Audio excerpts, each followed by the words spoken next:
A lone figure stirs a bubbling crucible in a room thick with smoke and shadow.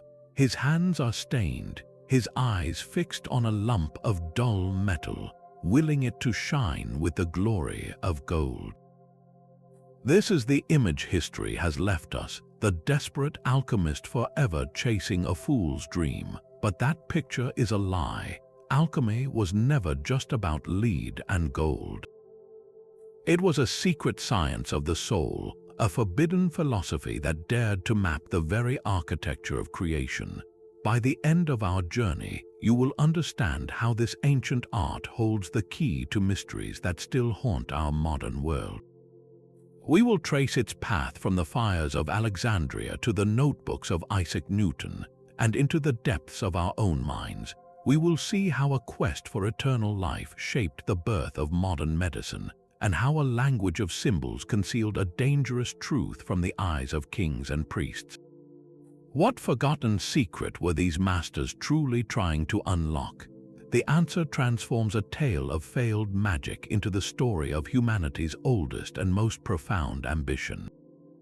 What does the word alchemy truly mean to you? The true birthplace of alchemy was not a single workshop, but a single city, a crossroads of the ancient world. Picture the great harbor of Alexandria, where ships from 3 continents docked, their holds filled with papyrus from Egypt, philosophical scrolls from Greece, and precise star charts from Babylon. In the 3rd century before the Common Era, this city became a crucible where these traditions melted together.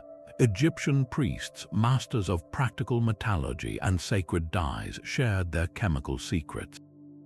Greek thinkers, armed with the logic of Aristotle and Plato, provided a framework to explain why substances changed, and Babylonian scholars, who for centuries had mapped the movements of the heavens onto human fate, contributed the idea that the stars themselves influenced processes on Earth.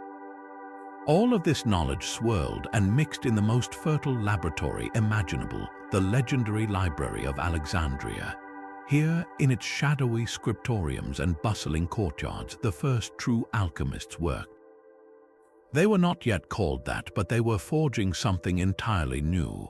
They began to ask a dangerous question. If the stars could influence a king's destiny, could they not also influence the destiny of a lump of lead? If a seed could transform into a mighty tree, could not a base metal be persuaded to transform into a noble one?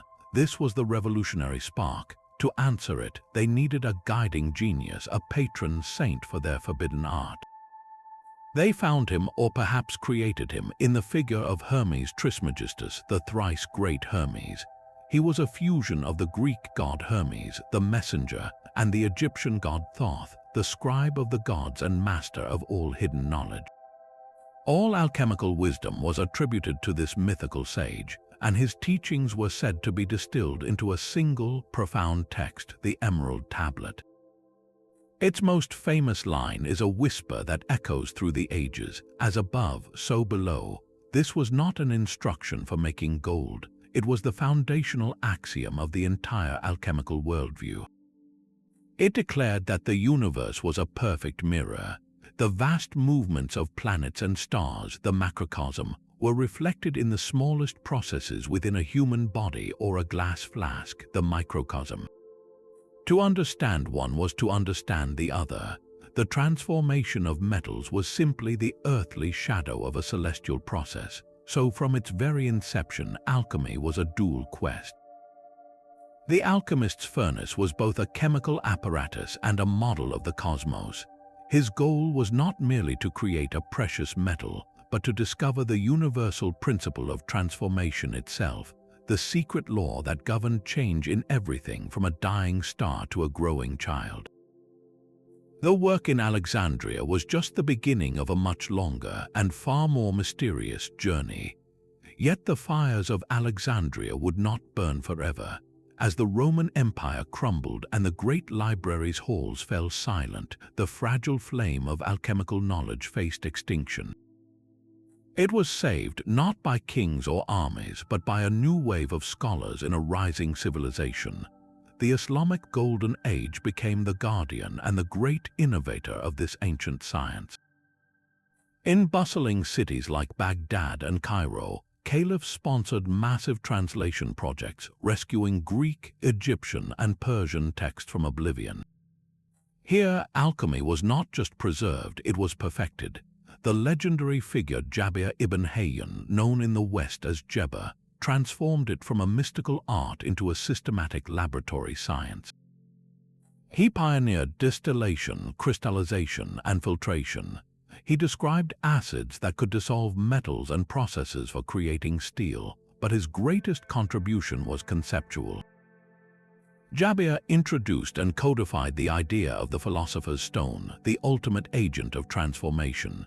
For him, this was not a magical rock, but a perfected substance, a celestial catalyst that could impose perfect balance and purity onto any imperfect matter it touched. This was the key that could unlock the potential hidden within all of creation. Centuries later, these meticulously detailed Arabic texts, filled with precise recipes and complex apparatus diagrams, would travel into medieval Europe through centers of learning like Toledo in Spain. Monks and scholars, hungry for ancient wisdom, translated them into Latin. Suddenly, a whole new world of possibility opened up to the European mind. The philosopher's stone was no longer a rumor. It was a documented scientific objective, described in manuscripts that circulated secretly from monastery to monastery. But this was only one path the great transmission took.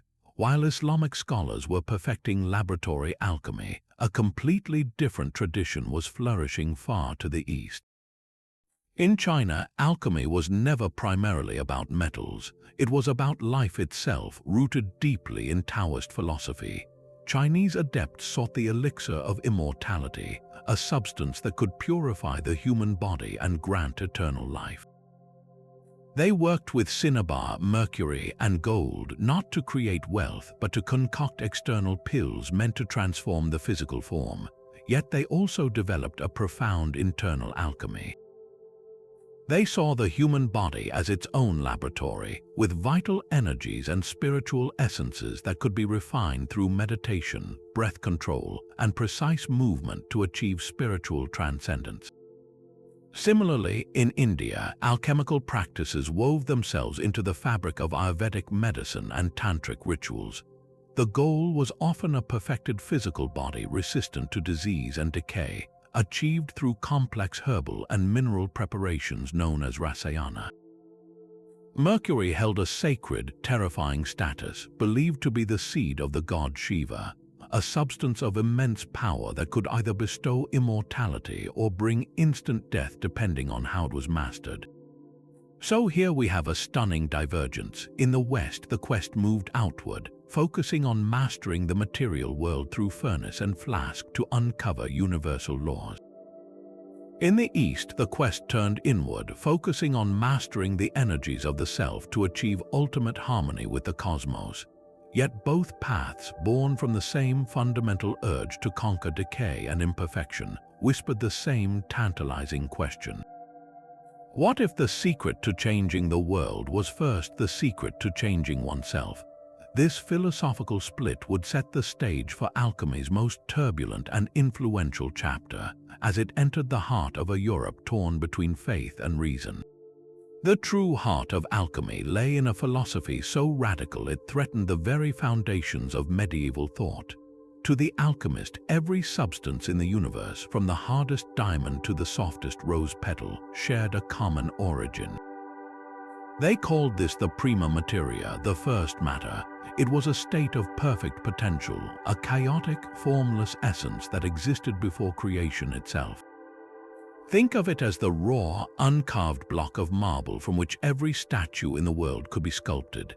Lead, iron, copper, and gold were not fundamentally different elements, but simply this prima materia caught in various states of impurity and imperfection. Gold was seen as the most perfect, balanced, and incorruptible state that matter could achieve. The alchemist's task, therefore, was not to create something from nothing, but to guide an imperfect substance back to its original perfected state. This was a process of purification, of removing the layers of dross and corruption that time and circumstance had imposed, but this philosophy extended far beyond the laboratory bench. It was woven into a vast, living tapestry of correspondences. The alchemist saw the universe as a single, breathing organism where everything was connected through invisible threads of sympathy and influence. The metal iron was not just iron, it was the earthly reflection of the planet Mars, sharing its qualities of strength and aggression. Silver corresponded to the moon and the human brain, governing intuition and reflection. Gold was the metal of the sun, representing the heart, kingship, and divine intellect. This system meant that an experiment in a flask was never just chemistry. Heating a mixture of metals under the sign of Leo when the sun was strongest was believed to literally draw solar energy into the work, aiding the transformation. The laboratory itself became a microcosm, a miniature model of the entire cosmos where celestial forces could be harnessed. This leads us to the deepest, most guarded secret of the art, the true goal known as the magnum opus, the great work. While popular legend fixates on the creation of a physical stone, the most profound alchemical texts are clear.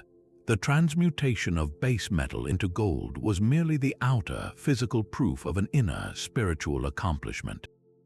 The furnace was the alchemist's body. The base metal was his own impure soul, weighed down by vice, ignorance, and passion. The processes of calcination, dissolution, and coagulation described in recipes were metaphors for the brutal trials of spiritual refinement, burning away the ego, dissolving rigid beliefs, and reconstituting the self in a state of enlightened unity. The philosopher's stone, therefore, was not an object you could hold. It was the achieved state of the alchemist himself, a human being who had undergone the ultimate transformation and attained perfect wisdom and harmony with the divine. The external creation of gold was simply the cosmic confirmation that this inner work was complete. So when an alchemist wrote of seeking gold, he was often speaking in a coded language, describing a journey of the soul so dangerous and revolutionary that it had to be concealed from a world that would not understand. This duality, this dance between the material and the spiritual, would eventually force a fateful split, birthing two children from one ancient parent. This secret duality was mirrored in the very tools that filled their workshops. Stepping into an alchemist's laboratory was to enter a realm of strange glass and restless fire. The centerpiece was always the athana, the great furnace. This was not a simple oven, but a self-regulating marvel, often built like a tower with multiple chambers to maintain a gentle, constant heat for months or even years. It was the artificial sun of this microcosm, the source of all transformative power. Above it, glassware twisted into fantastical shapes. The alembic, a vessel with a long, tapering neck, was the master of distillation, designed to capture the volatile spirit or essence of a substance as it evaporated and recondensed. Then there was the pelican, a circulatory vessel where two necks looped back into the main body. Named for the mythical bird that was said to feed its young with its own blood, this device allowed a substance to be continuously distilled and recondensed upon itself, purifying it through endless cycles. But these tools were just the physical skeleton of the work. The true language of alchemy was written in symbols, a visual code meant to conceal as much as it revealed. A recipe might call for capturing the green lion. This was not a fantastical beast, but a coded reference to raw, corrosive vitriol, often greenish sulfuric acid, which could dissolve metals, representing the initial destructive stage of the work. The sacred marriage of the Red King and the White Queen symbolized the union of sulfur and mercury, the masculine and feminine principles believed to be the parents of all metals. Their union was the alchemical wedding that produced the philosophical child, the perfected stone, and everywhere, etched into manuscripts and on the walls of the lab itself, was the Ouroboros, the serpent devouring its own tail.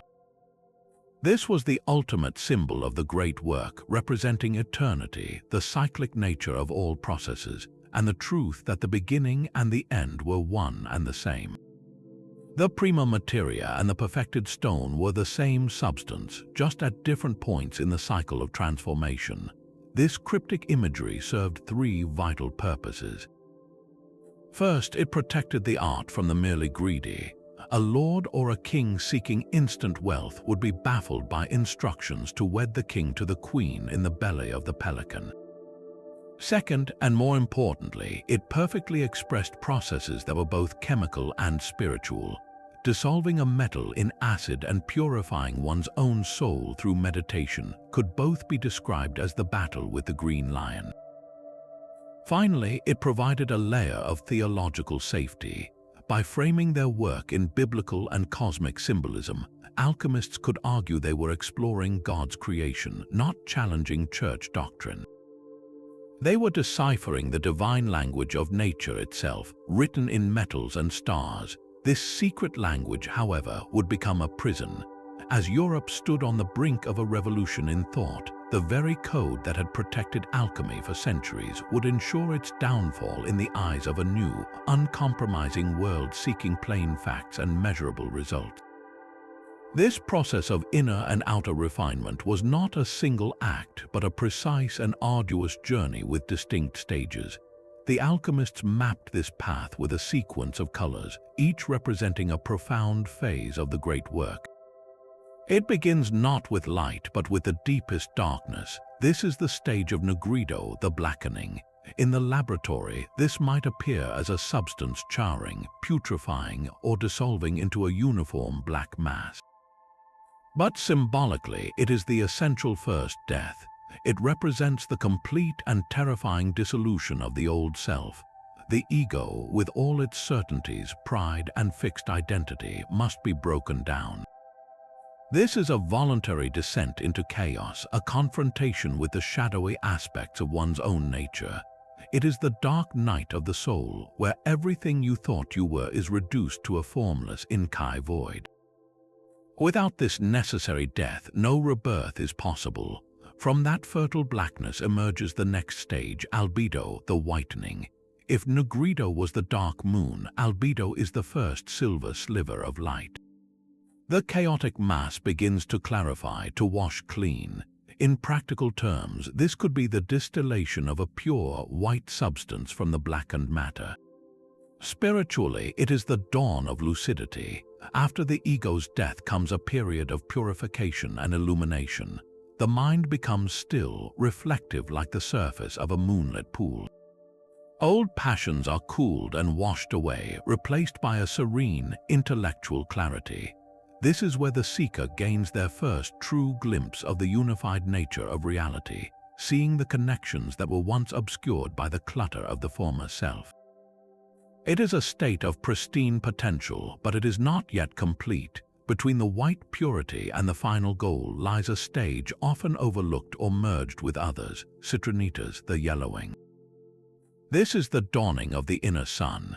After the cool, lunar clarity of albedo comes a warming, a spiritual awakening that fills the being with a golden, intellectual light. It represents the integration of the illuminated mind with the spirit, a realization that the wisdom gained is not just to be observed but to be lived and embodied. Some texts describe it as the acquisition of the solar mind, where intuition and intellect fuse. It is the moment the seeker moves from understanding to true wisdom, where knowledge becomes a transformative fire rather than a cool reflection.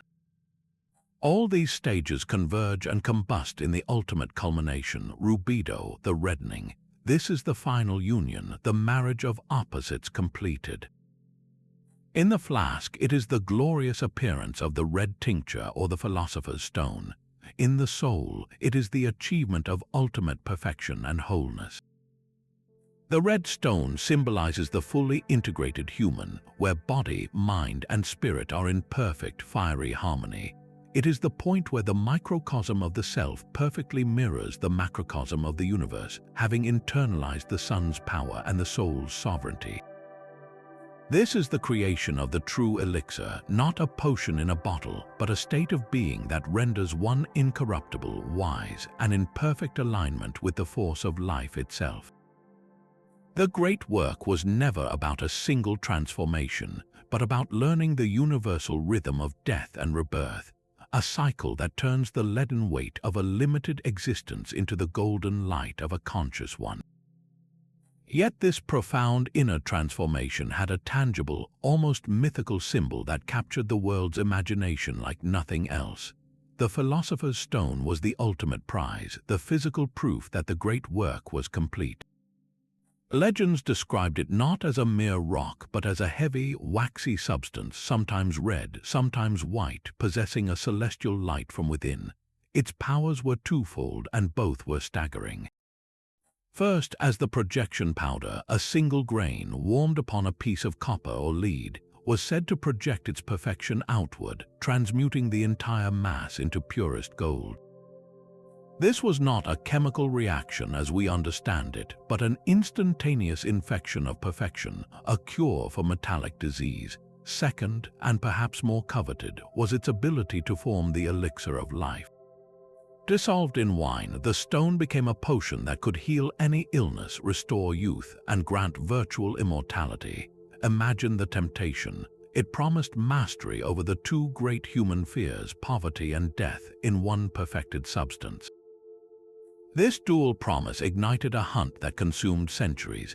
Kings and emperors, desperate to refill empty treasuries, funded lavish laboratories and court alchemists, only to be swindled by charlatans wielding brass and fool's gold.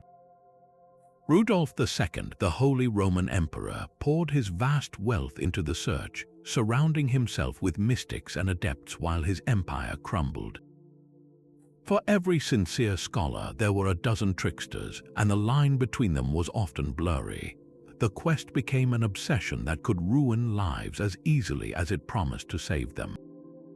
Among the most famous seekers was the Parisian scribe Nicolas Flamel. In the late 14th century, he claimed to have acquired a mysterious, illustrated book, decoded its symbols with the help of a learned sage, and successfully performed the transmutation.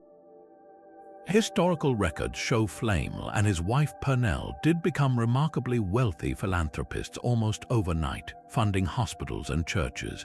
Whether through alchemy or shrewd business, his story became legend, cementing the idea that the stone was not just a dream, but a lost secret waiting to be rediscovered by the worthy. His name, centuries later, would be etched into modern fiction, a testament to the enduring power of the myth. But the stone's true nature was always ambiguous. Was it a real, physical substance to be discovered, or was it, as the deepest text suggested, a metaphor for the enlightened human spirit itself, whose touch could transform the base experience of life into one of golden meaning? The feverish search for the external object would ultimately blind many to the more difficult, internal work it represented. This pursuit of the stone was always a dance between two desires, one for the wealth of kings and another for the wisdom of sages. While the West dreamed of projection powder, Eastern traditions had long focused on the other half of the promise, the quest for an elixir that could conquer time itself. In China, the alchemical drive was not centered on metals but on the human body. Taoist adepts sought the pill of immortality, a perfected substance that could purge all corruption and grant eternal life. They experimented with dangerous compounds of cinnabar and mercury, believing these potent minerals held the key to refining the physical form. But alongside these external elixirs flourished a far more profound internal alchemy. The true pill was not to be swallowed, but forged within through rigorous breath control, meditation, and movement. The goal was to become a Zion, an immortal, a being who had so perfectly harmonized their vital energies with the Tao, the fundamental flow of the universe, that they transcended physical decay.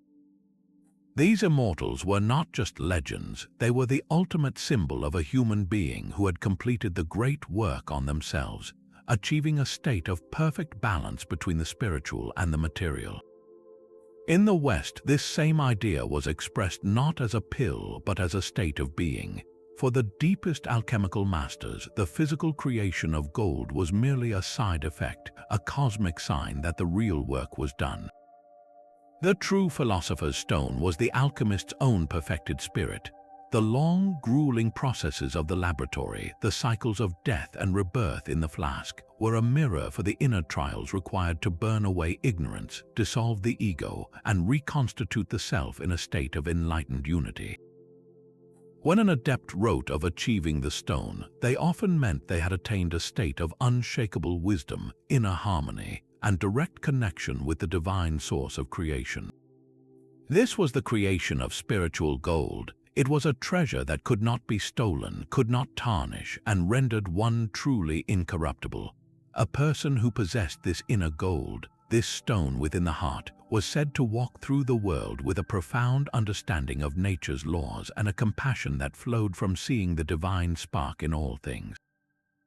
Their very presence was believed to have a healing, harmonizing effect, much like the legendary elixir.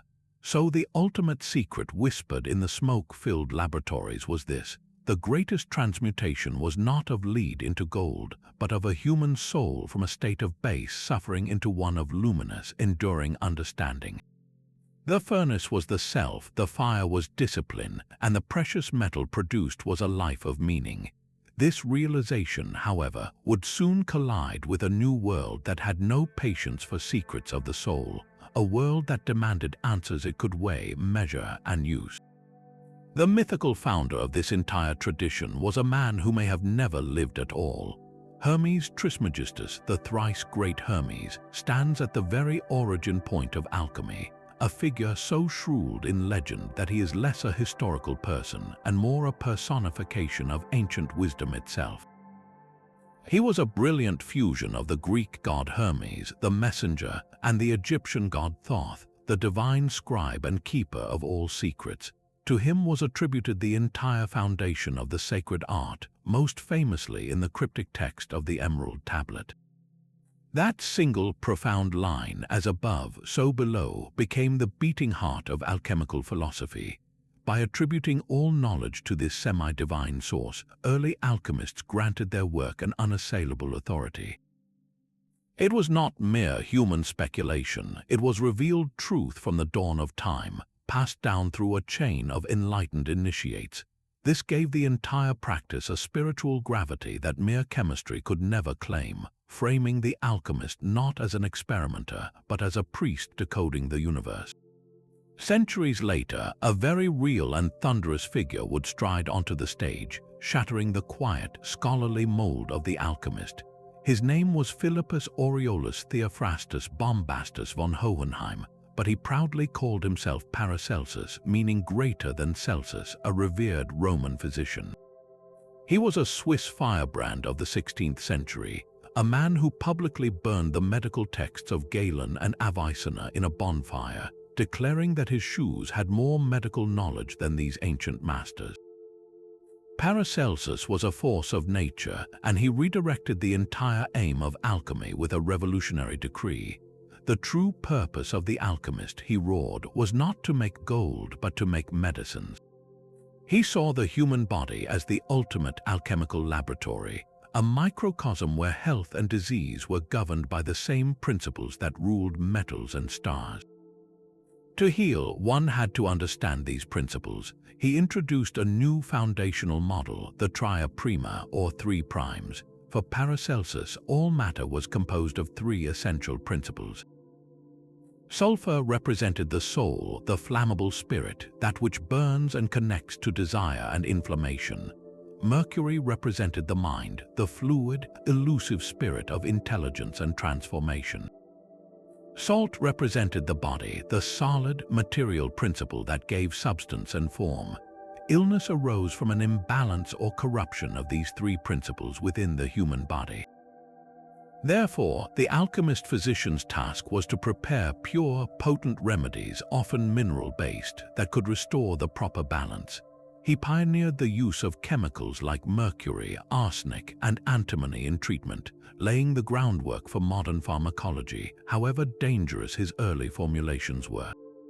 Paracelsus turned the alchemist's gaze away from the crucible of metals and toward the crucible of the human condition, arguing that the greatest gold one could produce was a healthy, vital life.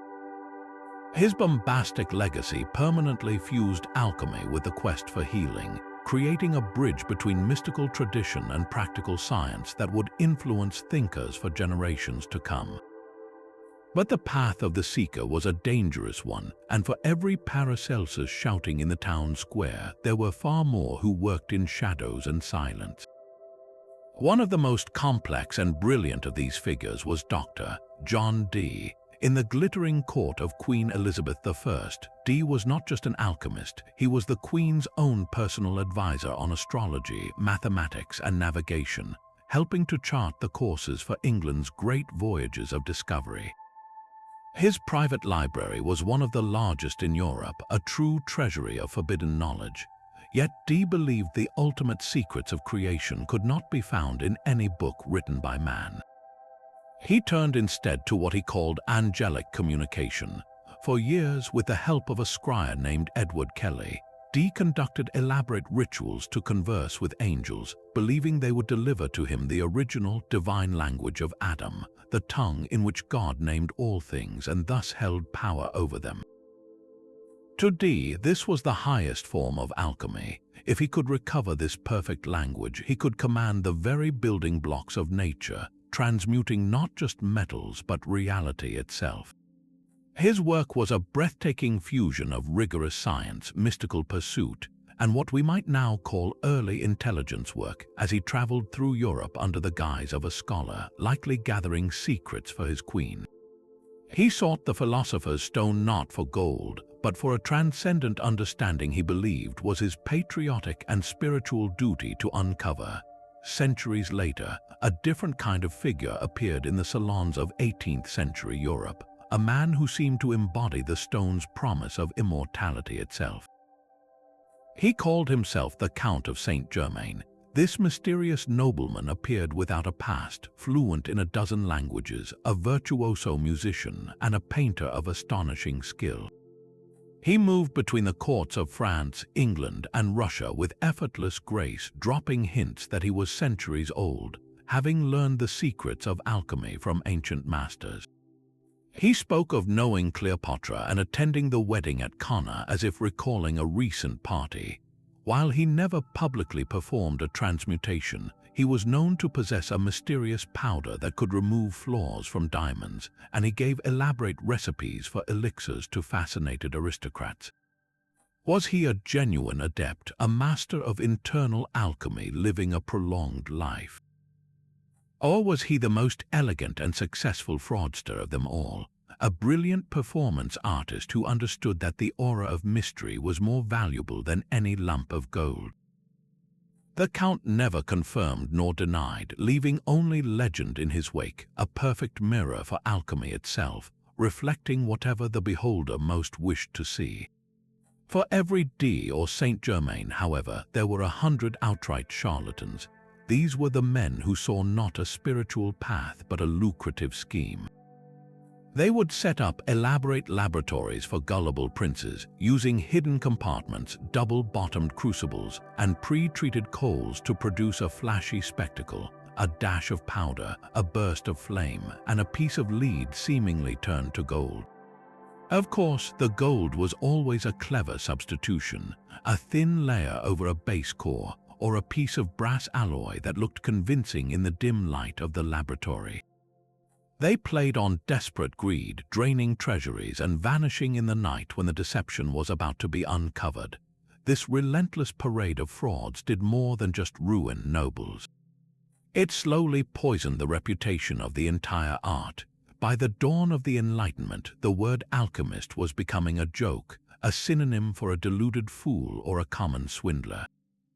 The profound, secret heart of the work was buried under a mountain of scandal and ridicule, just as a new, uncompromising way of seeing the world began to demand answers of a very different kind.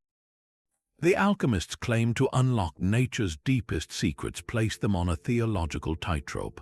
For many, their work was not a rebellion against God, but the highest form of worship, a sacred science dedicated to understanding the divine blueprint of creation. They saw themselves as humble assistants in God's workshop, accelerating processes that nature performed slowly, just as a gardener tends a plant. This view aligned powerfully with mystical Christian traditions, particularly those of figures like Meister Eckhart, who spoke of finding the divine spark within all matter. To these alchemists, the transformation of base metal into gold was a physical metaphor for the soul's salvation, a journey from the corruption of sin to the incorruptible purity of heaven. Their laboratory became a chapel, their furnace an altar where they performed the sacraments of nature. Yet this very ambition made them dangerously vulnerable. The central, perilous claim was that they could perfect what God had made imperfect. If an alchemist could create the philosopher's stone, a substance of perfection, did that not rival the creative power of the divine? Even more heretical was the idea of the homunculus, a miniature, artificial human some recipes claimed could be grown in a flask. To create life was to trespass on territory reserved for God alone. Such whispers could attract the lethal attention of the Inquisition, which viewed any attempt to circumvent divine law as a pact with darker forces. The line between pious natural philosopher and damned heretic was terrifyingly thin, and many manuscripts were written in code not just to protect secrets from the greedy, but to protect lives from the pious. This tension was not unique to Christianity. Within the Islamic world, alchemists like Jabir ibn Hayyan framed their work within a framework of divine unity, seeing their manipulations as explorations of Allah's creation. Their pursuit of balance and purity mirrored spiritual ideals. Similarly, Jewish mystical traditions, particularly the Kabbalah, found deep resonance with alchemical concepts. The Kabbalistic quest to repair a fractured world, known as Tikkun Olam, paralleled the alchemical work of repairing and perfecting base matter. For these scholars, the study of metals and the study of sacred texts were two paths up the same mountain, both seeking to reveal the hidden structures of a universe authored by a single, infinite mind.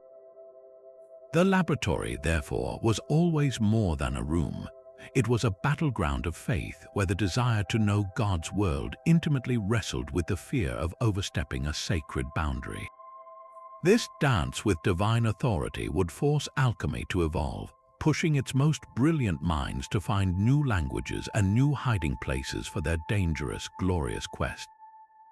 Hidden within the grand canvases of the Renaissance, a secret language was being painted in plain sight. Artists like Hieronymus Bosch and Pieter Bruegel the Elder were not just depicting biblical scenes or peasant life, they were encoding the entire alchemical journey into their work. Look at Bosch's nightmarish triptych, The Garden of Earthly Delights. The central panel, with its bizarre fountains and translucent structures, is a direct depiction of the alchemical vessel, the vas hermeticum, where the sacred marriage of opposites takes place. The strange, hybrid creatures symbolize the chaotic prima materia, the raw first matter before it is refined. The hellscape on the right shows the stage of nigredo, the blackening and putrefaction necessary for transformation. These were not mere fantasies, they were detailed allegories for an initiated audience, turning a painting into a philosophical text. Bruegel's The Alchemist is more direct, a satirical but deeply knowledgeable look at the practice.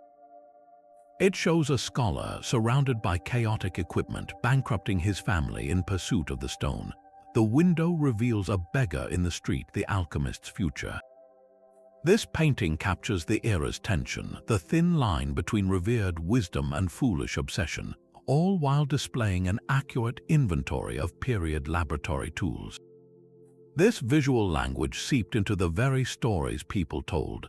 In 1617, a strange anonymous manuscript appeared in Germany, titled The Chimical Wedding of Christian Rosenkreuz. It was not a recipe book, but a profound allegorical novel.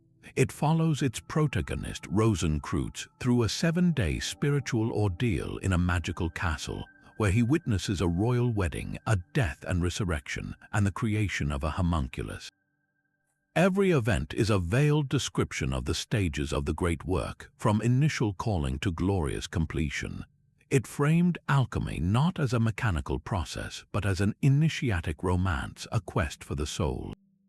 This symbolic vocabulary reached the popular stage. Ben Jonson's hilarious play, The Alchemist, first performed in 1610, masterfully exposes the frauds preying on human greed. His characters, Subtle and Face, are brilliant con artists who speak in perfect, fluent alchemical jargon to swindle a parade of gullible victims. The comedy works because the audience recognize the real symbols being twisted, the sacred terms like the philosopher's egg or the green lion used as tools for deception. Even the great Shakespeare wove these threads into his work. In The Tempest, the magician Prospero is a kind of spiritual alchemist. He has retreated to his island, his laboratory, where he controls the elemental spirits Ariel and Caliban, representing the volatile and base aspects of nature. His goal is not gold, but the perfecting of human souls, his own, his daughters, and even his enemies through trials and revelations, culminating in a forgiveness that is the ultimate transmutation. "We are such stuff as dreams are made on," he says, speaking of the insubstantial, transformable nature of all reality. Centuries later, Johann Wolfgang von Goethe would pen the definitive literary monument to this quest. His Faust is the ultimate alchemical drama. The scholar Faust, dissatisfied with all earthly knowledge, makes a pact with Mephistopheles for unlimited experience and power.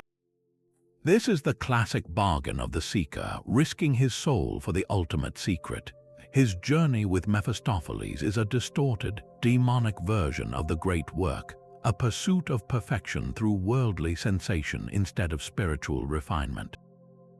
The tragedy is that Faust seeks the philosopher's stone in all the wrong places, in youth, in passion, in political power, missing the inner work it truly represents. From Bosch's haunting visions to Faust's desperate pact, alchemy provided a rich symbolic framework for exploring humanity's greatest themes: ambition, transformation, redemption, and the perilous cost of forbidden knowledge. It had moved from the laboratory into the very bloodstream of Western culture, shaping how people imagined their own potential and their darkest temptations. The profound spiritual quest of the alchemist often collided with a far more worldly and desperate need: the empty coffers of a kingdom. For European monarchs perpetually on the brink of bankruptcy from war and courtly extravagance, the philosopher's stone represented the ultimate financial bailout. A single adept in the palace basement could solve every fiscal crisis forever. This desperate hope turned kings and queens into the most powerful and most dangerous patrons of the art.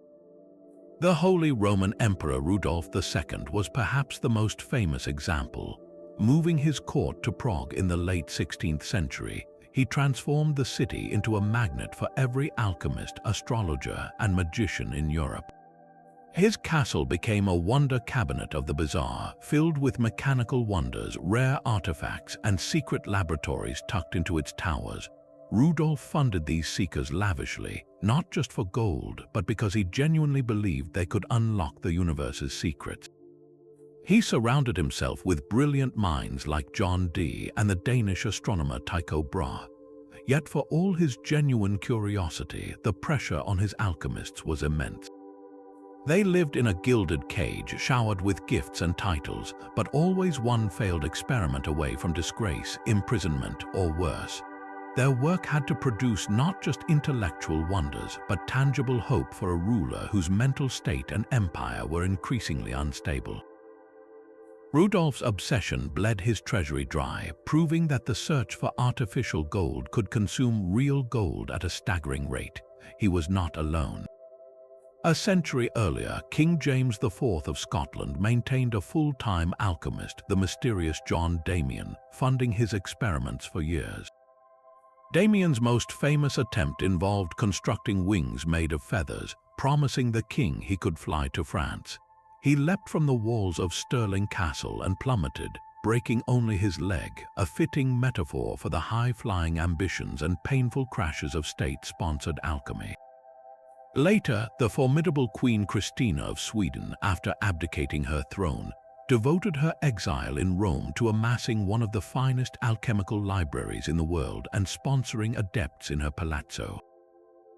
For these rulers, patronage was a high-stakes gamble. They were investing in what we would now call research and development, hoping for a technological breakthrough that would grant them unimaginable power and independence. And while the ultimate prize of transmutation always eluded them, their investment did yield significant, if unintended, dividends.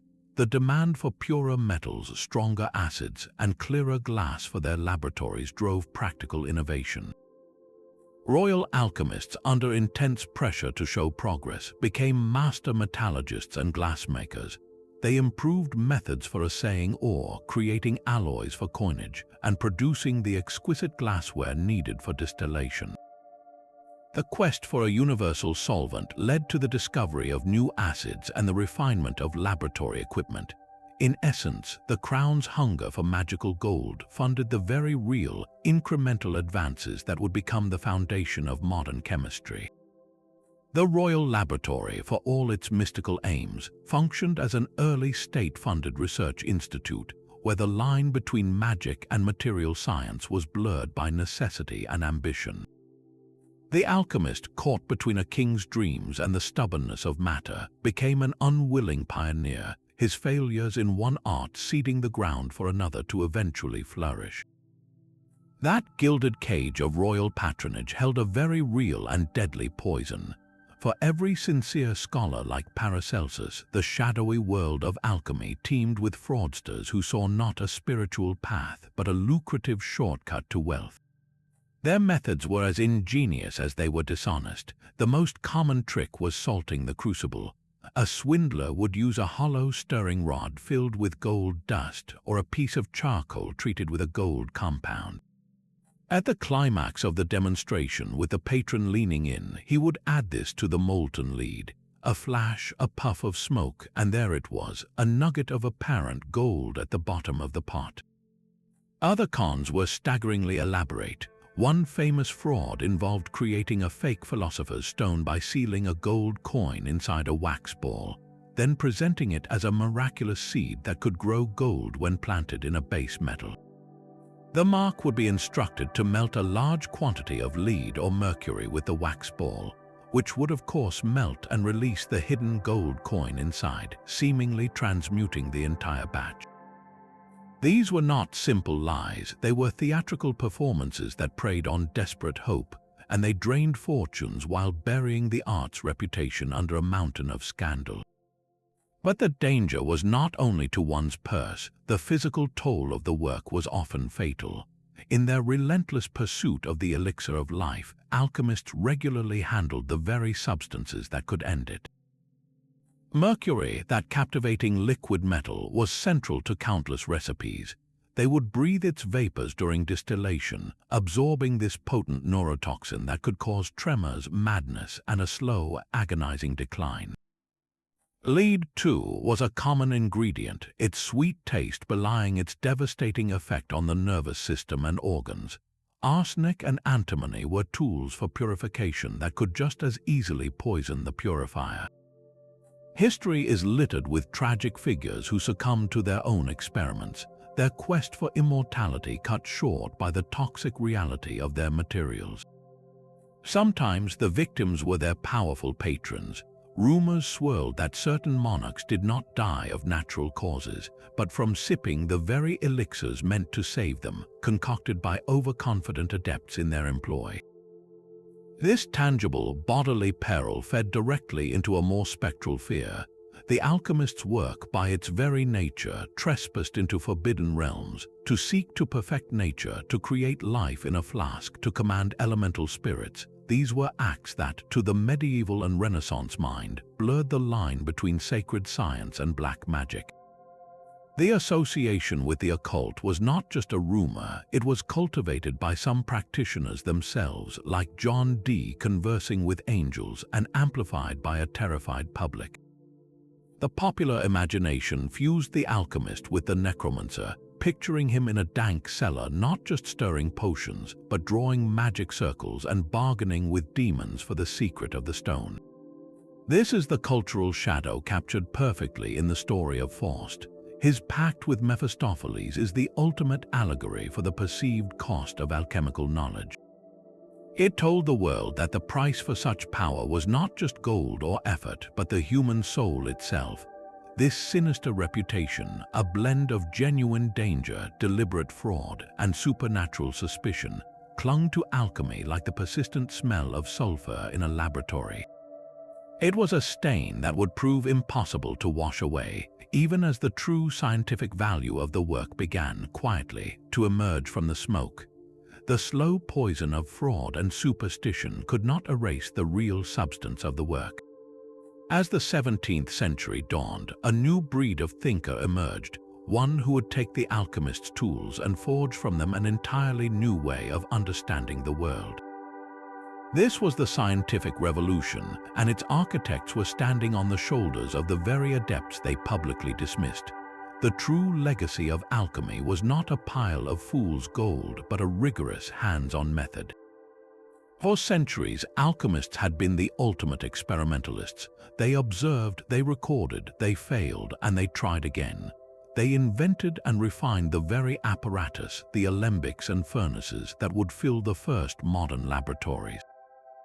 Their relentless, messy pursuit of transformation established a fundamental principle that nature's secrets could be uncovered not just by thinking, but by doing. This practical, empirical spirit was the essential bridge to modern chemistry. One man perfectly embodies this pivotal transition, Robert Boyle.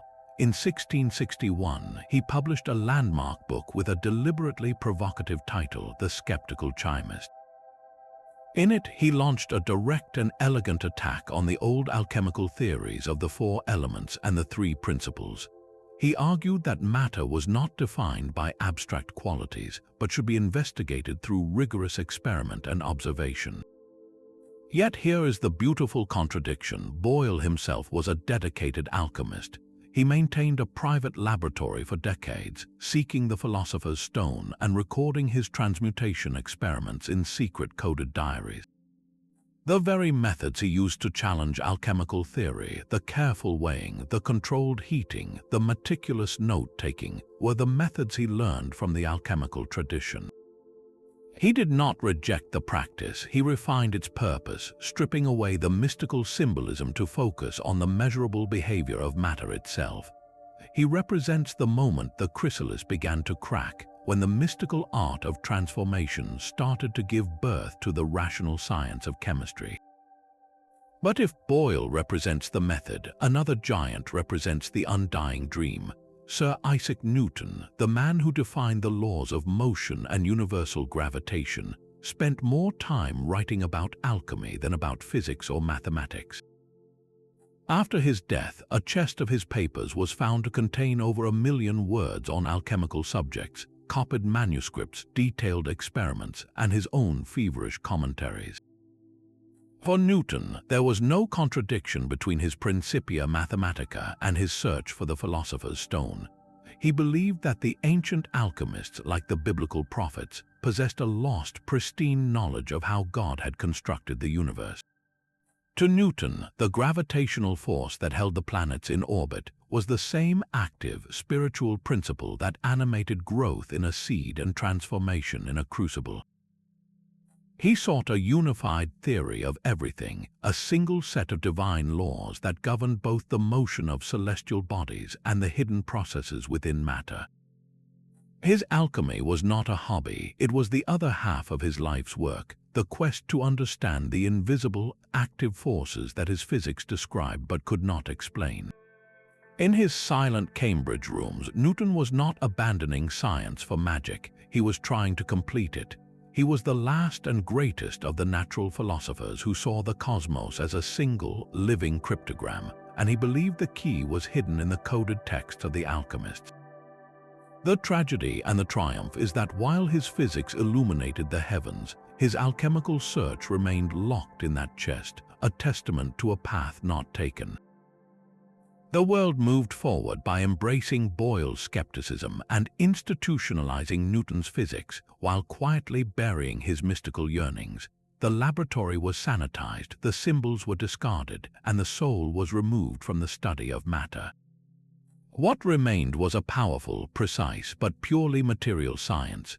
the great work of inner and outer transformation was split in two, its spiritual half exiled to the realm of religion and poetry, its practical half crowned as the new science of chemistry. The alchemist's furnace had cooled, but its heat had ignited a revolution. Yet the soul of alchemy could not be so easily discarded. It lay dormant for centuries, a forgotten cipher, until a man emerged who could read its language not with the eyes of a chemist but with the mind of a healer. In the early 20th century, the Swiss psychiatrist Carl Jung stumbled upon a collection of ancient alchemical texts. To his astonishment, he did not see failed recipes for gold. He saw instead a vast and precise map of the human unconscious, a pictorial guide to the very processes of psychological transformation he was observing in his patients. Jung made a revolutionary claim. The alchemists were not really working with lead and sulfur. They were projecting the contents of their own deepest selves onto the materials in their flasks. The entire laboratory was a theater of the psyche. The mysterious transformations they described, the colors and stages and mythical beasts, were not chemical events but symbolic representations of the journey toward psychological wholeness, a process Jung called individuation. In this light, the dusty old art was suddenly, shockingly modern. It became the first systematic attempt to chart the interior wilderness of the human mind. The first and most brutal stage, Negrido, the blackening, was instantly recognizable to Jung. This was the confrontation with the shadow. It is that essential, terrifying descent into our own personal darkness, where we must face the repressed parts of ourselves, the anger, the jealousy, the shame we try to ignore. Just as the alchemist reduced his prima materia to a black, chaotic mass, we must allow our polished persona to dissolve, to acknowledge the parts of us that feel base and unworthy. This is not a sign of failure, but the necessary first death of the old, limited self. Without this honest confrontation with our own inner lead, no genuine transformation can begin. From that fertile darkness emerges albedo, the whitening. Jung saw this as the stage of confronting and integrating the soul image, what he called the anima in a man or the animus in a woman. This is not about literal gender, but about connecting with the inner opposite, the complementary psychological forces within us. For a man, it might mean acknowledging his capacity for empathy, intuition, and connection, qualities traditionally labeled feminine. For a woman, it might mean embracing her inner assertiveness, logic, and agency. This is the washing clean, the dawn of a more complete consciousness where we are no longer ruled by a one-sided version of ourselves. We gain a reflective clarity, seeing ourselves and the world in a new, more balanced light. This work prepares the ground for citrinitas, the yellowing, which Jung associated with the integration of this new awareness into a living wisdom. It is the dawning of the inner sun, where the insights gained from confronting the shadow and uniting with the soul image begin to warm and animate our entire being. We start to live from this more complete center. Finally, all these stages culminate in rubedo, the reddening. This is the ultimate goal of Jungian psychology, the achievement of the self with a capital S. It is the creation of the philosopher's stone within the psyche. The red stone symbolizes the total, integrated personality, where conscious and unconscious, masculine and feminine, light and dark, are brought into a fiery, harmonious union. It is a state of profound self-acceptance and purpose, where one feels authentically and indivisibly whole. For Jung, this was the true gold the alchemist sought all along. Their cryptic manuscripts were not lab notes but dream journals of the collective human spirit, detailing the universal path from inner conflict to inner peace. By decoding them, he gave the modern world a powerful new lens, turning the alchemist's quest for eternal life into a timeless guide for the journey to become fully, courageously, and uniquely ourselves. That profound psychological insight, however, has been reshaped for a very different audience. Alchemy's symbols have escaped the laboratory and the therapist's couch to find a vibrant, if simplified, new life in our collective imagination. Modern fantasy has eagerly adopted its core promise of transformation. In J.K. Rowling's Harry Potter series, the Philosopher's Stone, or Sorcerer's Stone in some editions, is the direct descendant of the ancient legend. It grants immortality and can produce the elixir of life, becoming the central object of desire in Harry's first adventure. Yet here, the stone is a guarded treasure, its creation a lost secret of a single ancient alchemist, Nicholas Flamel. The story focuses on protecting it from a villain who seeks to avoid death, not on the arduous process of creating it. The inner work is replaced by external heroism. A far more sophisticated and brutal engagement comes from Japanese manga and anime. Fullmetal Alchemist is arguably the greatest modern alchemical narrative. It establishes the law of equivalent exchange as its absolute scientific core. To obtain something of equal value must be lost. This is a stark, materialist interpretation of the ancient principle of balance. The brothers Edward and Alphonse Elric, in a failed attempt to resurrect their mother, pay a horrific personal price, learning that some transformations violate natural and moral law. Their entire journey is a quest for the Philosopher's Stone, only to discover its creation requires the ultimate taboo, the sacrifice of human souls.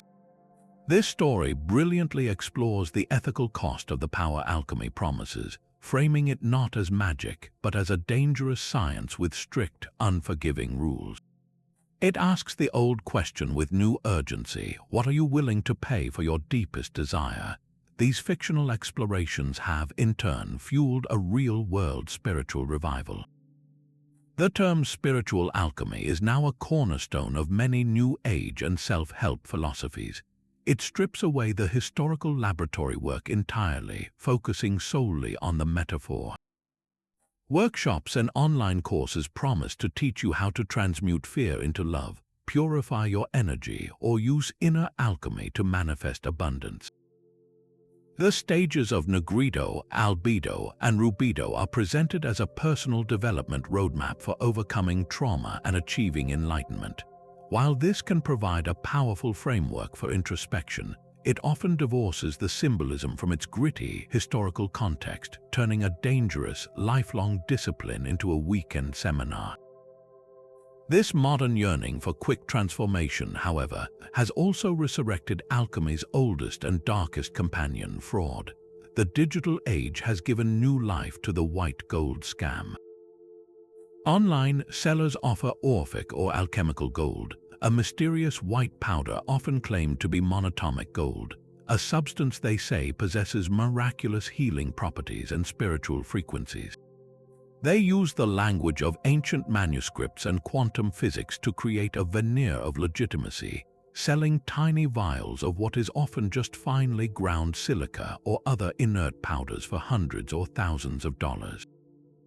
Similarly, pseudo-scientific devices are marketed using alchemical terms, claiming to restructure water, imprint energy into objects, or produce the elixir of life through frequency generators.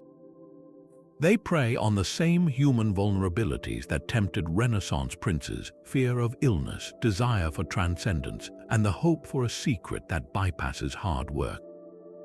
The modern monk is not a king in a castle, but anyone with an internet connection and a longing for magic. This persistence shows that alchemy's core allure, the dream of a secret key to transform reality, is timeless.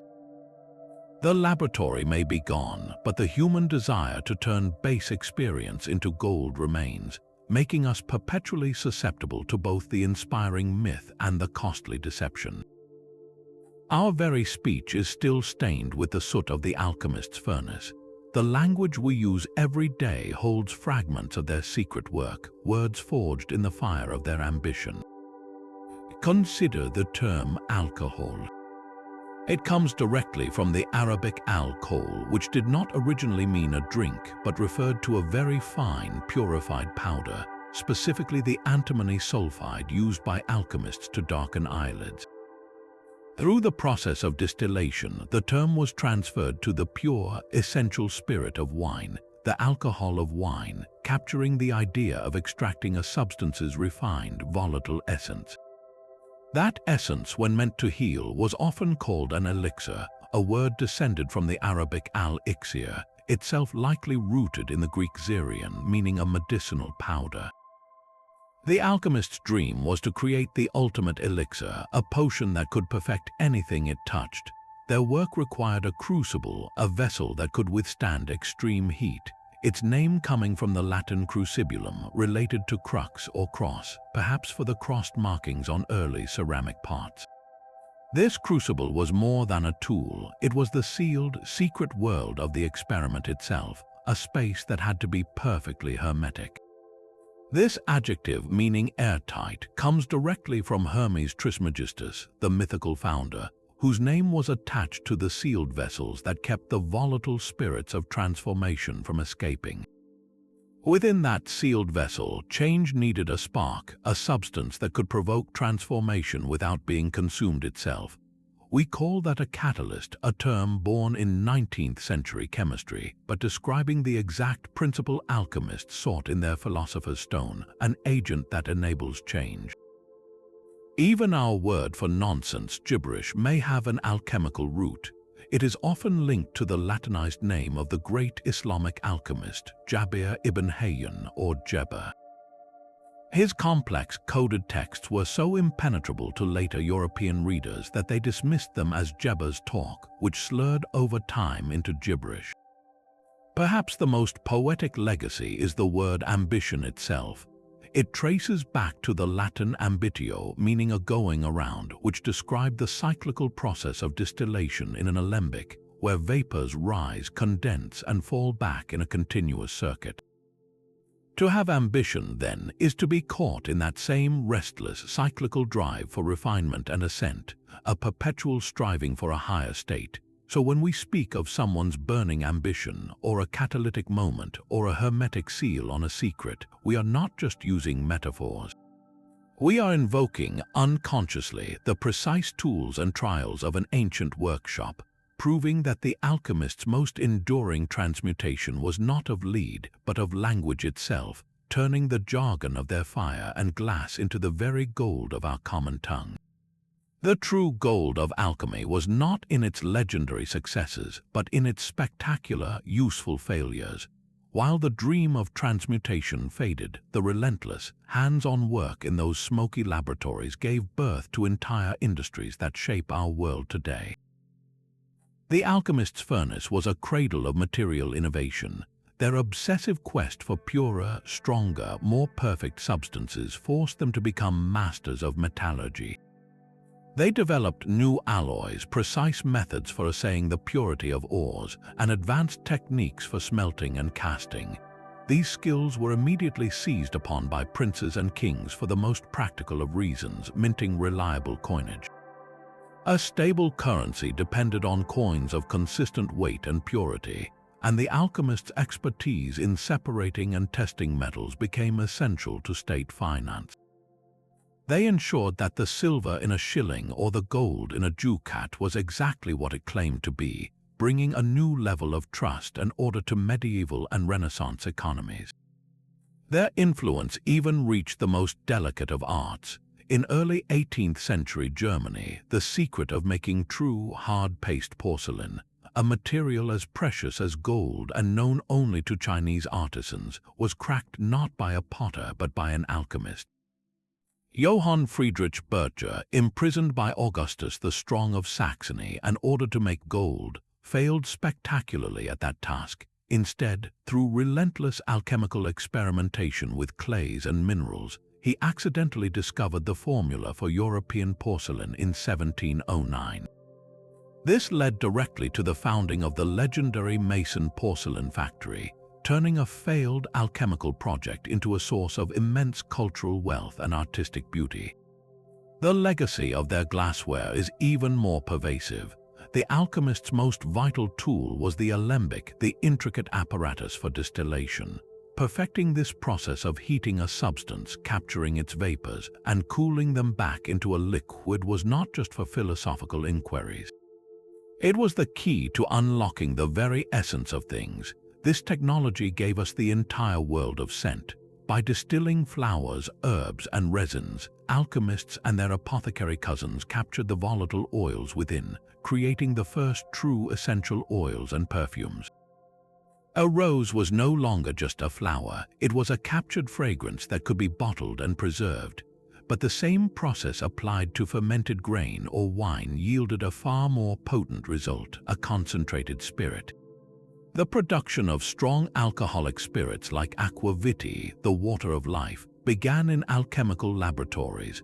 What started as a search for a medicinal elixir evolved into the foundation of the entire distilling industry, from brandy and whiskey to the pure alcohol used in countless applications today.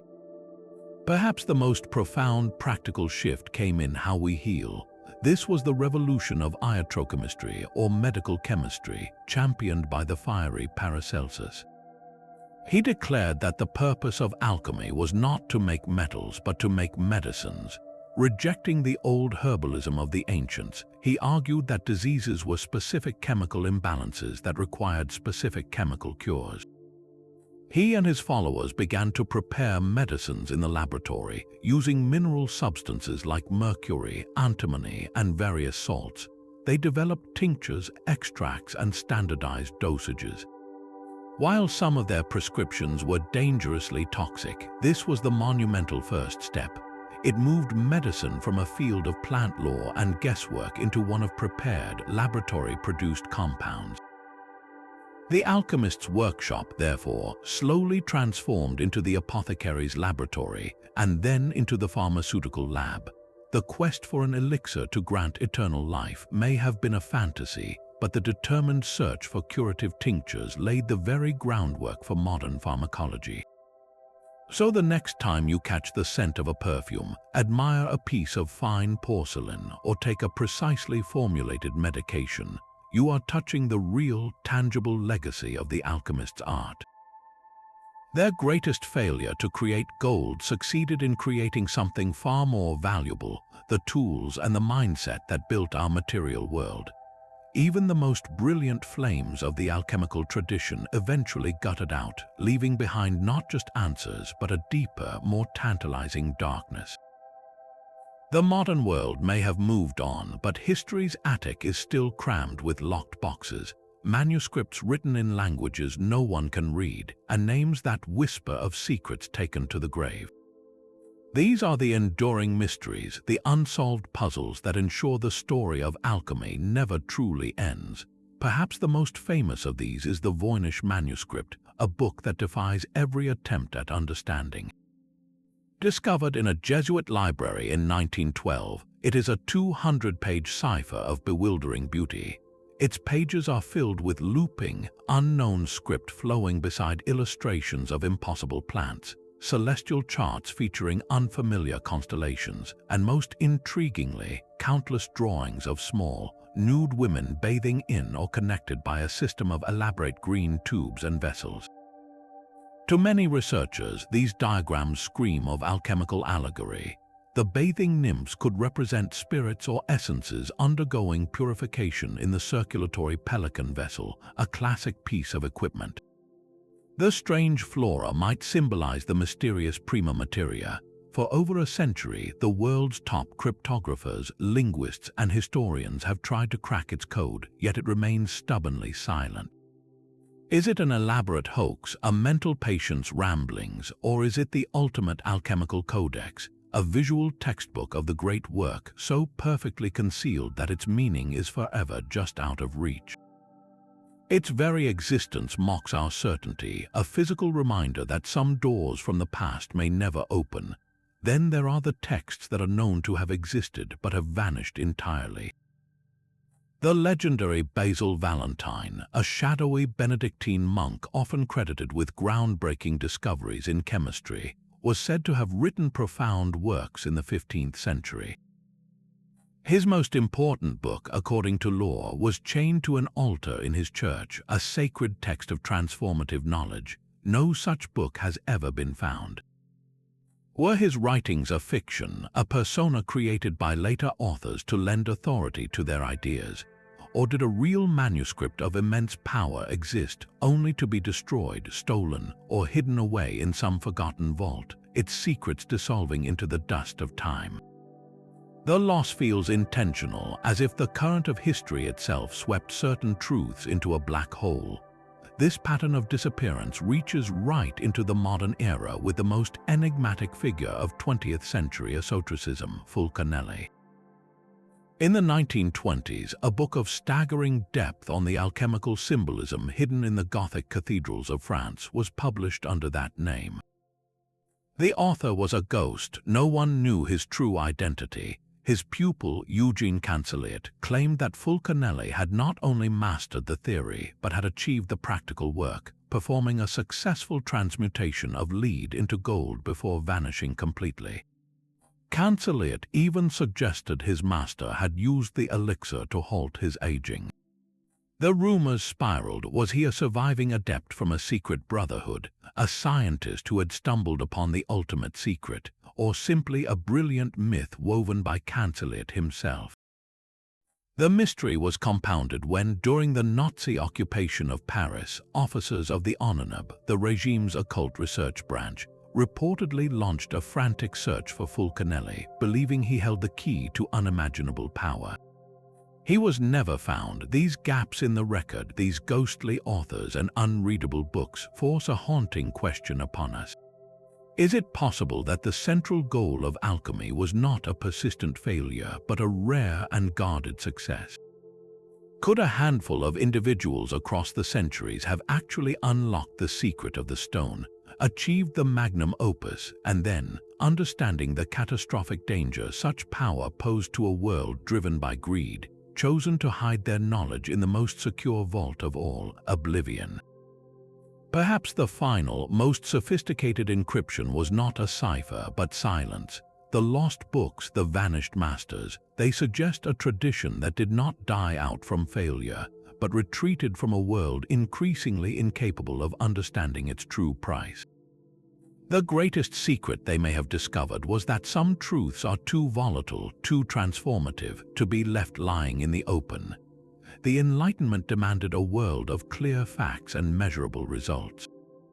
In this new age of reason, the alchemist's shadowy laboratory, with its whispers of celestial sympathies and spiritual rebirth, became an untenable anachronism. The great work was torn in two by a fundamental philosophical divorce. On one side stood the emerging science of chemistry, which insisted on studying matter as inert, dead stuff, governed by predictable mechanical laws. On the other remained alchemy, which still saw matter as living, spiritual, and intimately connected to the consciousness of the observer. This was not a friendly parting of ways. It was a deliberate, systematic purge. The new scientists needed to establish their credibility, to separate their rigorous experiments from centuries of fraud and mystical speculation. Alchemy, with its coded symbols and claims of inner transformation, was the embarrassing parent they had to publicly disown to be taken seriously. The messy, holistic art of transformation had to be sanitized into a clean, material science. The turning point came with a man often called the father of modern chemistry, Antoine Lavoisier. In the late 18th century, Lavoisier performed a series of meticulous experiments that changed everything. He carefully measured the masses of substances before and after chemical reactions, proving a revolutionary idea: matter is neither created nor destroyed, only rearranged. This was the law of conservation of mass, and it struck directly at the heart of alchemical transmutation. If you could not create or destroy matter, how could you transform lead with its specific properties and weight into a completely different substance like gold? Lavoisier's work suggested it was impossible, framing alchemy as a violation of a fundamental physical law. But his most lasting blow was linguistic. He developed a rational, systematic chemical nomenclature, banishing the old poetic names. No more would scientists speak of spirit of salt or oil of vitriol. Now they would say hydrochloric acid and sulfuric acid. The green lion and the red king were exiled from the laboratory manual, replaced by formulas and equations. This new language was designed to be clear, precise, and devoid of mystery. It described what matter did, not what it meant. In doing so, it created a wall between the investigator and the object of study. The alchemist had sought union with the substances he worked with, feeling a kinship with their struggle toward perfection. The chemist, armed with Lavoisier's new terms, became an objective analyst dissecting a dead world. The spiritual dimension was not just ignored, it was declared irrelevant to the true study of nature. The soul was surgically removed from matter. This new, respectable discipline of chemistry rapidly institutionalized itself in academies and universities, while alchemy was pushed to the fringes, dismissed as the province of fools, frauds, and dreamers. The baby of practical laboratory technique was kept, but the bathwater of cosmic consciousness was thrown out with definitive finality. The divorce was complete, and custody of the material world was awarded to cold, hard reason. Yet in this decisive victory, something profound was lost, a way of knowing that saw the universe not as a machine, but as a living, meaningful whole. The question lingered, unasked in the new halls of science: had they explained the world or merely explained a part of it away? Yet that profound, holistic vision of reality did not simply vanish.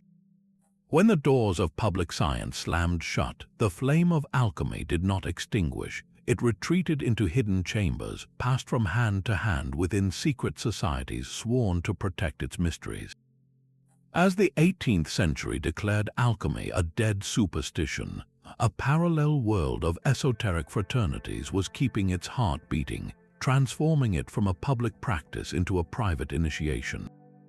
The most legendary of these was born not from an actual organization, but from a powerful piece of fiction. In 1614 and 1615, two strange pamphlets appeared in Germany, the Fama Fraternitatis and the Confessio Fraternitatis. They told the story of a mysterious figure, Christian Rosenkreutz, who had traveled to the East, acquired profound wisdom, and founded a secret order, the Rosicrucian Brotherhood, upon his return.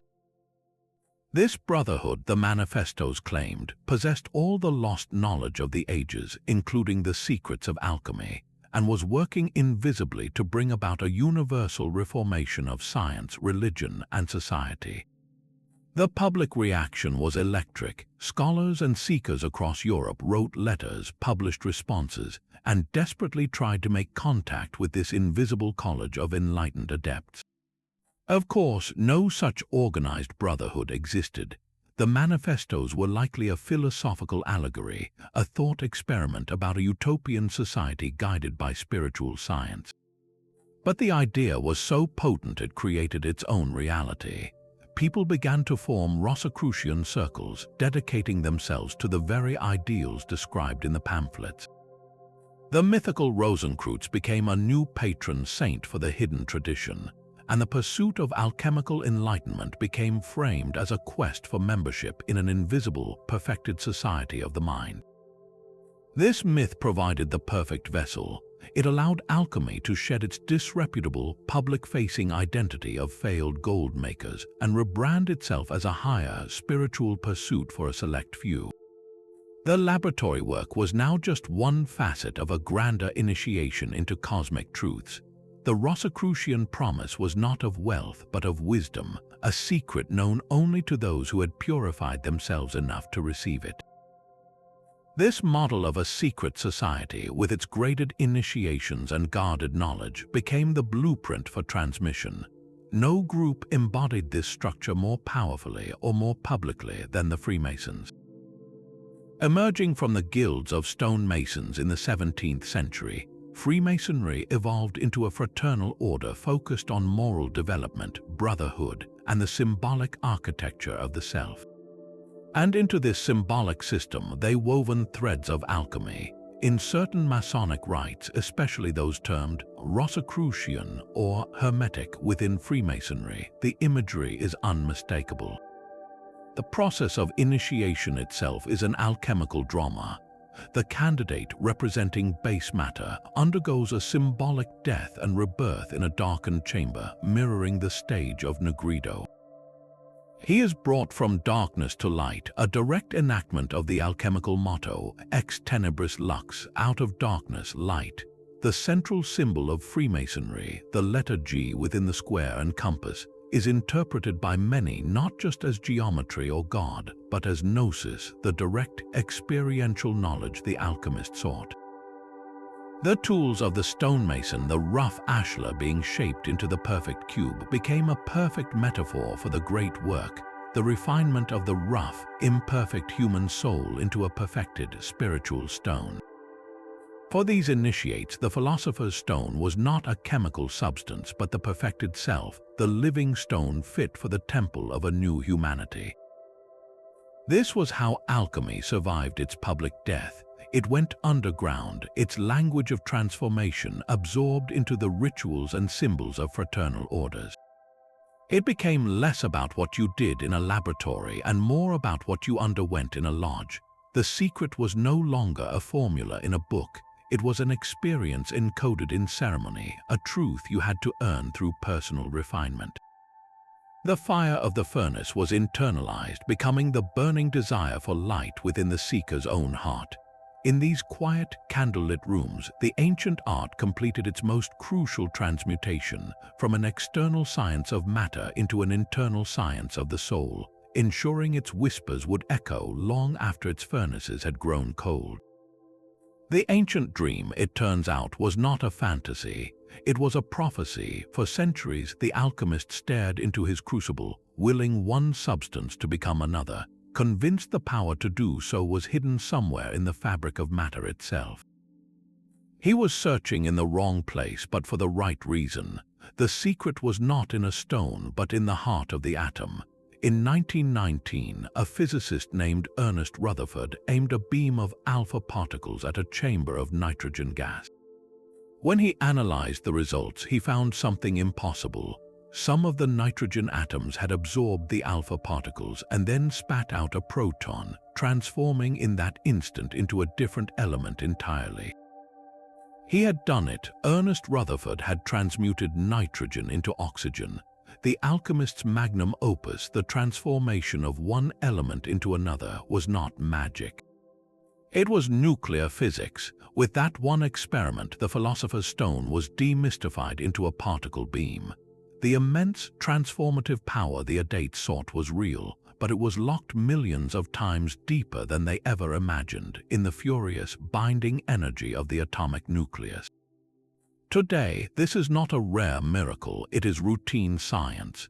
Inside nuclear reactors and massive particle accelerators, we routinely create elements that do not exist in nature. We bombard curium with calcium to make berkelium. We fuse lead with zinc to forge copernicium. We are modern alchemists, not with crucibles and cryptic symbols, but with cyclotrons and computer readouts, performing transmutations that would have struck the ancient masters dumb with awe. So what does this mean for their centuries of struggle? It means their core intuition was breathtakingly correct. Matter is transformable. The elements are not eternal and fixed. They are states in a grand, dynamic process. The philosopher's stone, in this light, becomes a stunning metaphor. It was the symbol for the latent, catastrophic power within the nucleus itself. The alchemist sensed a sleeping dragon in the heart of creation, a force that could remake the world. They called it a stone, we call it atomic energy. They sought to tap it with prayer and furnace. We learn to split the atom. In a profound and terrifying way, they foresaw the power that would define the 20th century. A power that could indeed turn base metal into gold, not through a gentle powder, but in the stellar furnaces of a nuclear explosion.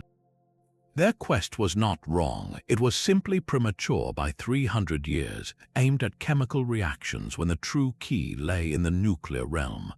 They groped in the dark for a lever to move the world, never knowing they were trying to move a mountain with their bare hands, while the real lever awaited the discovery of an entirely new scale of reality. So the next time you hear of a new element being synthesized in a lab, remember the lonely figure stirring his pot in a smoky room. He was not a fool. He was a pioneer pointing toward a horizon he could never reach. his stone a poetic premonition of the awesome, dual-natured power we now hold in our hands, a power to heal or to destroy, to create or to annihilate, fulfilling the oldest human dream in a form more potent and more perilous than any legend ever dared to describe. That nuclear power is the literal key to transmutation is a staggering scientific truth, but it leaves the deeper human question unanswered. If the physical stone is real, yet exists as a destructive force we can barely control, where does that leave the ancient promise of transformation for us here and now? The answer is not in a reactor, but in the quiet laboratory of our own lives. The true, enduring value of alchemy for a modern audience is not as a failed science, but as a profound and timeless map for personal transformation. Carl Jung's great insight was to recognize that the alchemists were not just working with metals, they were projecting the drama of the human psyche onto their experiments. The entire system, from the blackening to the reddening, is a symbolic guide for turning the lead of our own existence into gold. This is the real great work that remains eternally relevant, a framework for understanding our deepest struggles as part of a meaningful, refining process. Think of your own life. We all carry our personal lead. This is the heavy, dull weight of our base instincts, our unexamined fears, our recurring flaws, and the raw, unrefined potential we have not yet tapped. It might be a pattern of self-sabotage, a well of unresolved anger, a persistent insecurity, or simply a feeling of being stuck in a life that feels mundane and unfulfilling. This is our prima materia, the raw material we are given to work with. The alchemical process begins not with action, but with a necessary and often painful descent. This is the stage of nigredo, the blackening. In life, this is the moment of crisis, loss, or deep disillusionment. It is the burnout that forces you to quit a soul-crushing job. It is the heartbreak that shatters your old understanding of love. It is the failure that dissolves your carefully constructed identity. Like the alchemist reducing his matter to a uniform black mass, you are being broken down to your essential components. This is not a sign that you are failing. It is the first crucial step in any real transformation. You must be willing to sit in that darkness, to confront the shadowy parts of yourself you usually avoid before any new light can emerge. From that fertile darkness comes albedo, the whitening. After the chaos of breakdown comes a period of washing clean, of gaining clarity. This is not about immediately fixing everything, but about reflection and purification. It is the quiet time after the storm where you begin to sort through the pieces.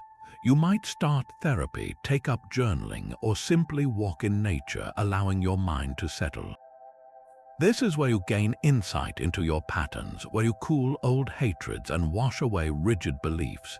You start to see yourself and your situation with new, more objective eyes. It is a phase of gathering knowledge, of seeking mentors or new philosophies, much like the alchemist studying his texts under the cool light of the moon. You are distilling the essence of who you truly are from the murky solution of your former life. This clarity then warms into purpose during citrinitas, the yellowing, where inner knowledge starts to glow with the heat of application. You begin to test your new insights in the world. You set boundaries where you had none. You pursue a creative project that aligns with your values. You speak your truth where you once stayed silent. This is the dawning of your inner sun, where intellectual understanding becomes lived wisdom. Finally, all this work can culminate in your own version of rubedo, the reddening. This is not a permanent state of bliss, but the achievement of a more integrated, authentic self. It is the feeling of wholeness when you act in alignment with your core values. It is the resilience you build after navigating a hardship, the compassion you develop from understanding your own wounds, the creative power that flows when you stop fighting your true nature. This is your personal philosopher's stone, the hard-won inner gold that no external circumstance can tarnish or steal. So the next time you face a setback, a period of deep introspection, or a season of slow, difficult growth, try seeing it through this ancient lens. Your dark night is not meaningless suffering, it is your negrido. Your search for understanding is your albedo. Your attempts to build a better life are your citronitas. And those moments of profound connection, purpose, and peace, that is the glimmer of your own inner rubido. The laboratory is your daily experience, the fire is your conscious attention, and the precious metal you are refining is your very soul. The ancient adepts left us a guide, not for creating wealth, but for creating a life of meaning. The question is no longer whether lead can become gold in a crucible, but whether you are willing to undertake the great work within your own heart.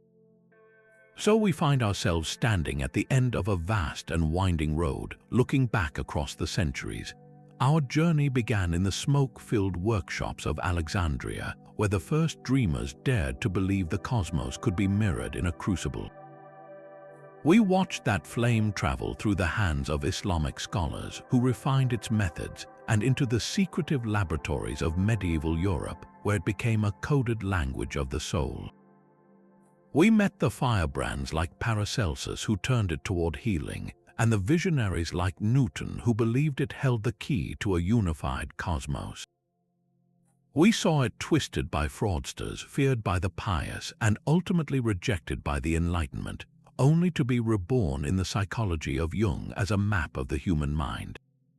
It inspired art from Bosch to Goethe, funded the whims of kings, and in its relentless practical failures gave birth to the sciences of chemistry and pharmacology.